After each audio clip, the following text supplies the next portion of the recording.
Hello student, Veeru sir maths point में आपका हार्दिक स्वागत है।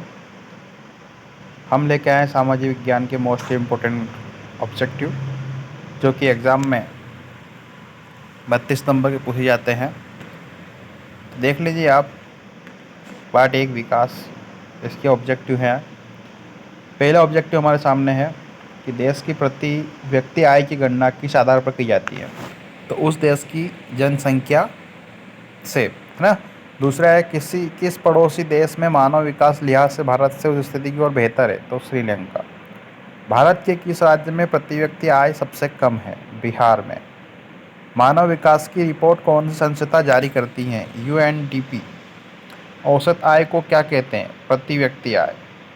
भारत का वर्तमान लिंगानुपात क्या है, तो 100 पुरुषों पर 943 महिलाएं, ये लिंगानुपात भारत का है। अगला क्वेश्चन है हमारा, संयुक्त राष्ट्र द्वारा मानव विकास सूचकांक किस वर्ष में प्रकाशित किया गया था, तो ये 1945 में किया गया था। भारत में सबसे कम साक्षरता दर कहाँ है, तो ये बिहार में है।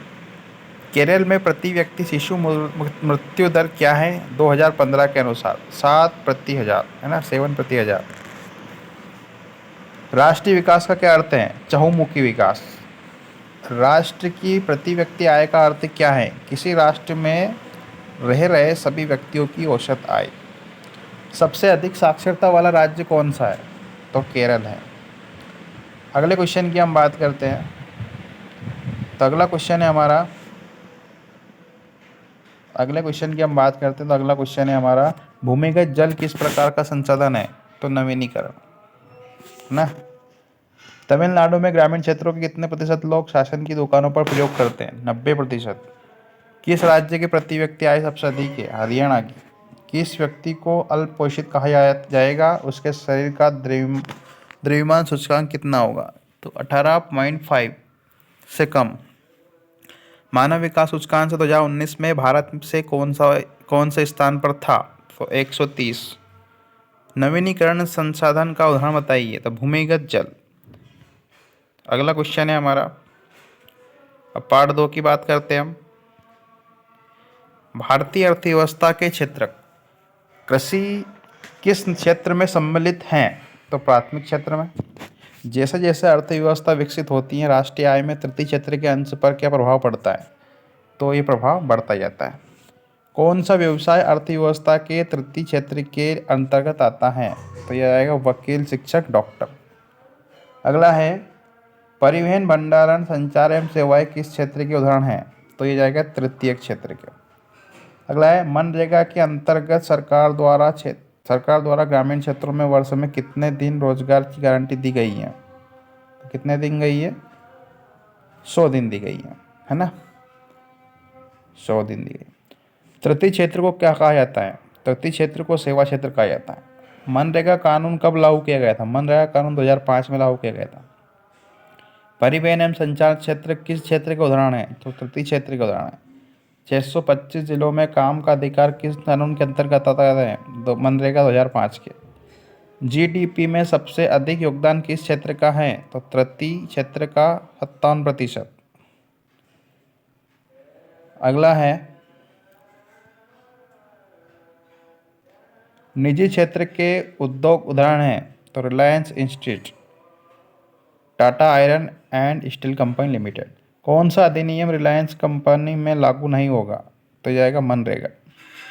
सकल घरेलू उत्पाद का मापन कौन करता है, केंद्रीय सरकार। सबसे अधिक वृद्धि किस क्षेत्र में हुई, तृतीय क्षेत्र में। किस बेरोजगारी को छिपी बेरोजगारी कहते हैं, तो प्रच्छन्न बेरोजगारी को। अगले पार्ट की हम बात करते हैं, पार्ट हमारा आ गया 3, मुद्रा और साख। तो भारतीय रिजर्व बैंक की स्थापना कब हुई थी, 1935 में हुई थी। आधुनिक युग की अर्थव्यवस्था प्रकृति का श्रेय किसको दिया जाता है, तो मुद्रा को दिया जाता है। भारत में करेंसी जारी कौन करता है, तो आरबीआई करती है। भारत में कौन से नोट अमान्य घोषित हो गए हैं, तो 500, 1000 के। अगला क्वेश्चन है हमारा, तो मुद्रा के प्रमुख कार्य क्या है, तो पहला जाएगा विनिमय का माध्यम, मूल्य संचय का आधार, मूल्य का मापन, स्थगित भुगतानों का मान। अगला है बांग्लादेश के ग्रामीण बैंक से कर्ज लेने वाली अधिकांश हैं, तो ये महिलाएं हैं। मुद्रा को विनिमय के माध्यम के रूप में कौन अधिकृत करता है? तो आरबीआई करती है। स्वयं सहायता समूह का संबंध किससे है? तो ग्रामीण लोगों का समूह जो ऋण के क्षेत्र में मिलकर काम करते हैं। करेंसी मुद्रा का कौन सा रूप है? नया रुपया में। अगले क्वेश्चन की हम बात करते हैं, तो शहरी सहकारी समितियां किस क्षेत्र के स्रोत हैं? तो औपचारिक। स्व सहायता समूह के सदस्यों की अधिकतम संख्या कितनी होती है? 20। मुद्रा के आधुनिक रूपों में शामिल हैं नोट, सिक्के और चेक। बैंकॉक का बैंक किसे कहते हैं? रिजर्व बैंक ऑफ इंडिया को। साख मुद्रा के उदाहरण दीजिए। तो साख मुद्रा का उदाहरण है cheque, bank draft, credit card, ATM. अगला है औपचारिक ऋण में शामिल है। औपचारिक ऋण में शामिल है साहूकार, व्यापारी, रिश्तेदार और दोस्त। बांग्लादेश में ग्रामीण बैंकों की स्थापना कब और किसने की? तो ग्रामीण बैंक की स्थापना 1970 में हुई थी और मोहम्मद यूनुस ने की थी। अगले क्वेश्चन की बात करते हैं, पार्ट नंबर हमारा 4, वैश्वीकरण और भारतीय अर्थव्यवस्था। तो वैश्वीकरण का मुख्य आधार क्या है? तो वैश्वीकरण का मुख्य आधार है विदेशी व्यापार करना। भारत में वैश्वीकरण की प्रक्रिया कब प्रारंभ हुई थी? तो 1991 से 1992 में। वैश्वीकरण ने किस वर्ग के जीवन स्तर में सुधार किया था? तो उच्च वर्ग के। वैश्वीकरण से कौन से उद्योग बंद हो गए थे? लघु उद्योग। बहुराष्ट्रीय कंपनी द्वारा किया गया निवेश क्या कहलाता है? विदेशी निवेश कहलाता है। अगला क्वेश्चन की हम बात करते हैं। अगला क्वेश्चन है हमारा, विभिन्न देशों के बाजारों को आपस में जोड़ना है क्या कहलाता है? तो ये अंतर्राष्ट्रीय व्यापार कहलाता है। आयात पर किसका उदाहरण है? तो जाएगा व्यापार अवरोधक का। बड़ी कंपनियों को बहुराष्ट्रीय कहा जाता है। सत्य। नई आर्थिक नीति कब लागू हुई? 1991 को। सूचना और संचार पद्धति को संक्षेप में क्या कहा जाता है? IT, information technology. फोर्ड ने 1700 करोड़ की लागत से अपना संयंत्र कहाँ स्थापित किया था? चेन्नई में। अगला क्वेश्चन है, वैश्वीकरण की प्रक्रिया से किस क्षेत्र को लाभ नहीं हुआ? कृषि क्षेत्र को। किस वर्ष सरकार ने भारत में विदेशी व्यापार को निवेश पर बाधाओं को दूर करने का निर्णय लिया था? 1991 में निर्णय लिया था।